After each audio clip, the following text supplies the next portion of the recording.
De todo. Sí. Lucas Vamos a hablar con Saracho. Sí. ¿Está en línea, Lucas? Lucas, buen día. Buenos días, Carlos. Buenos días, Marcos. Un saludo para ustedes y también para toda la teleaudiencia de Radio PDS Digital para comentar un par de temas a nivel de la sala penal de la Corte. En el caso conocido como secretaria VIP, se declaró inadmisible un recurso de reposición que había planteado el abogado Álvaro Arias, una chicana más prácticamente para evitar el cumplimiento de la condena. Con esto la sala penal ordena la remisión inmediata del expediente al juzgado de ejecución a modo de dar cumplimiento a la condena en esta causa a todos los ya condenados, siguiente ellos el excontralor de la República, Óscar Rubén Velázquez Gadea, que había sido condenado a 4 años de pena privativa de libertad. En este caso, el abogado Álvaro Arias, en representación de las condenadas Elis Paola Duarte, conocida como la secretaria VIP, y Nancy Torreblanca, fue el que recurrió una resolución de la propia sala penal de la Corte, y esto obviamente por improcedente y porque los fallos de la sala penal no pueden ser impugnables según el propio argumento de la sala penal. Se declaró inadmisible este recurso de reposición que formuló el abogado Álvaro Arias, y con esto ya el expediente se estaría remitiendo al juzgado de ejecución penal competente para que se pueda dar cumplimiento a las condenas en esa causa conocida como la secretaria VIP. De esta manera entonces ya se estaría dando o se tendría que dar cumplimiento a las condenas. Recordemos que Liz Paola Duarte, que es justamente la que fue sindicada como la secretaria VIP, fue condenada a 1 año y 9 meses. Obviamente, esto también con suspensión de la ejecución de la pena por el hecho punible de cobro indebido de honorarios. Incluso también tiene que devolver un monto que va alrededor de los 160 millones de guaraníes a la Contraloría General de la República.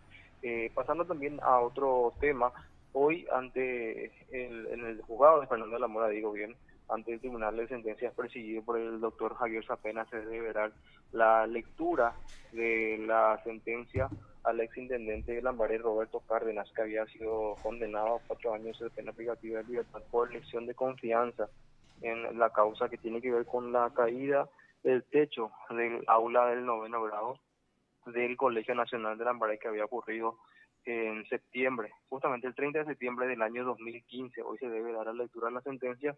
En esa causa recordemos que habían sido condenados Guido Salcedo, director general de Administración y Finanzas, Vicente Acosta, director del colegio en ese entonces, y también Francisco Javier Cantalupi, que es el arquitecto de la municipalidad, eh, bueno, que fue el arquitecto de la obra, digo bien, en ese entonces. Hoy se va entonces la lectura de la sentencia. Recordemos que el doctor Javier Sapena había votado en disidencia por 2 años de pena privativa de libertad con suspensión de la ejecución de la pena para Roberto Cárdenas. Así que hoy a partir de las 5 va a estar exponiendo también entonces sus argumentos ante las partes el doctor Javier Sapena por su voto en disidencia por esos 2 años que quiso imponerle al exintendente de la Marea, Roberto Cárdenas. En este caso se resalta bastante porque es un hombre con mucho poder político, según refieren en la zona.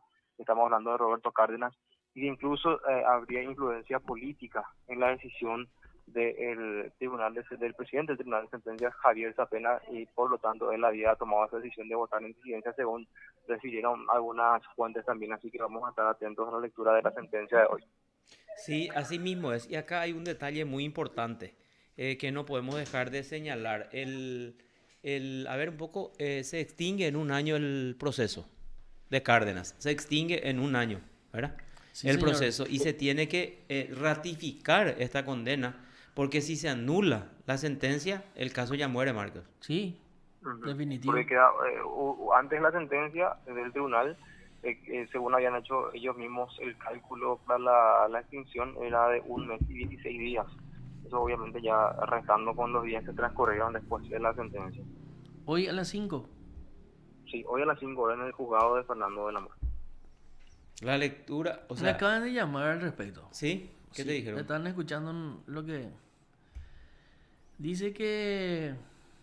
Y me dice ayer el doctor Bogarín deslindó responsabilidades. Mm, Bogarín de Bogarín Alfonso, Alfonso. miembro del Consejo y Sí. del Jurado de Enjuiciamiento. Dice... Pero Ojenoy, No me dijeron él. Impresionante es cómo se están moviendo para que haya errores en la sentencia. que es lo que yo te dije antes de ayer. Para que haya errores en la sentencia para poder anular la sentencia y con eso prescribe la causa. Que es lo que nosotros habíamos Se visualizado desde el comienzo, ¿verdad? Porque dijimos, falta muy poco. Entonces, si la Cámara no confirma y anula el caso, ya no se va a poder volver a hacer porque ya va a pasar el tiempo para la extinción, ¿verdad? Entonces dice que es impresionante. Y hoy esa pena tiene que dar el fallo y dar a conocer el escrito y Explicar su compañía. postura, Sí, señor. dijo Lucas justamente. Y preocupante. Yo creo que incluso tenemos que ir a cubrir ahí si es que esa pena hace algún tiro al aire, ¿verdad? Hay Y vamos a que... tratar de estar presentes, ¿verdad? Teniendo en cuenta también el horario va a ser a las 5 de la tarde, así que vamos a ver también si hay disponible móvil de PDS para estar Sí, Sí. yo presente creo en que el el juzgado móvil de Fernando de la 21 Mora. está disponible. El móvil 21, En la Sí. excelente. puerta Ahí te está esperando. brillante, vamos ya a limpiar nomás ya la pequeña sala de juicio oral entonces de Fernando para estar antes de las 5. La pequeña gran... Bueno, ¿y el otro juicio empieza cuándo? Mañana está fijado que inicie Carlos, luego de la suspensión que se dio el día viernes pasado. En esa causa también es una causa relacionada a ella que va a proseguir entonces mañana. Se va a intentar iniciar mañana y esa causa tiene que ver con la construcción de 15 aulas que fueron también edificadas de la misma manera en la que fue construida esa aula que cayó en el Colegio Nacional de Lambaré. En esta causa que se va a intentar iniciar el juicio mañana se habla de un perjuicio patrimonial de nada más y nada menos de 853 millones de guaraníes y allí son 4 los acusados. Alejandrino Duarte, que sería el director de la empresa ABC Construcciones, que es la empresa que salió beneficiada con la adjudicación, por decirlo de una manera, para la construcción de esas aulas. También está, obviamente, Roberto Cárdenas, ex intendente colorado de Lambaré, y Guido Salcedo, que es director general de Administración y Finanzas, ex director general de Administración y Finanzas de la Municipalidad de Lambaré. También se encuentra acusado en esa causa Carlos Mendieta, y ahí se suman los 4, entonces son los 4 acusados. Los cargos son lesión de confianza y actividades riesgosas en la construcción. Claro, y acá el Mañana fiscal Luis Said nos había dicho que esto era todo un esquema que se conformó había luego de la avanzado toda una promulgación de la ley del FONACIDE en el 2012. En septiembre se promulgó y ese mismo año, en diciembre, ya se empezaron a generar estas, ¿cómo era? Estas necesidades en los colegios. ¿Qué nos dijo en aquella entrevista el fiscal Said? Que 14 directores, Marcos, fueron llamados a una declaración indagatoria y ante la posible o la inminente imputación de los mismos, ellos resolvieron colaborar con el Ministerio Sí, Público señor. y ahora estos 14 directores fueron ofrecidos como testigos contra Cárdenas. Así mismo es, Carlos. Ellos van a participar como testigos en este juicio oral. Ellos no habían sido imputados porque colaboraron con la investigación, según refirió también el doctor Luis Ayán ante la consulta de que le hacíamos, porque recordemos que el señor Vicente Acosta, ya condenado también a 2 años de pena privativa de libertad, él había sido procesado incluso, y él fue director del Colegio Nacional de Lambaré hasta el año 2012, en ese año en el que se construyó justamente el aula que luego su techo se desplomó en el año 2015, 3 años después de haberse construido. Entonces él también fue procesado en esa causa. Correctísimo. ¿Alguna otra novedad, Lucas?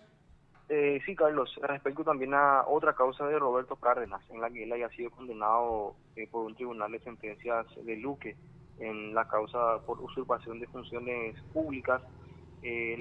Finalmente los fiscales Luis Said y Teresita Torres decidieron apelar la resolución del tribunal de sentencias presidido por el doctor Julio López, que había condenado de forma unánime a 2 años de pena privativa de libertad, también con suspensión a prueba de la ejecución de la condena al exintendente de Lambaré, Roberto Cárdenas, por usurpación de funciones públicas, en la causa que habíamos comentado, de que él ya no siendo jefe comunal de Lambaré, seguía firmando contratos de provisión para alimentos, para la merienda escolar y el almuerzo escolar en las instituciones de Lambaré por valor incluso de 3.000 millones de guaraníes, según refería también el Ministerio Público. Así que en la tarde de hoy aproximadamente estaremos también teniendo el escrito de la Fiscalía que va a recurrir también ese fallo, recordando también que habíamos adelantado y comentado nosotros que por parte del abogado David Florentín iba a recurrirse también esa resolución de primera instancia ante el Tribunal de Apelaciones de Central, que tengo entendido ahora son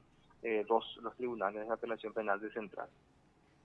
Correcto. Gracias, Lucas, por el contacto. Ok, Carlos, hasta Hasta luego. luego. Te informó PDS Radio TV Digital.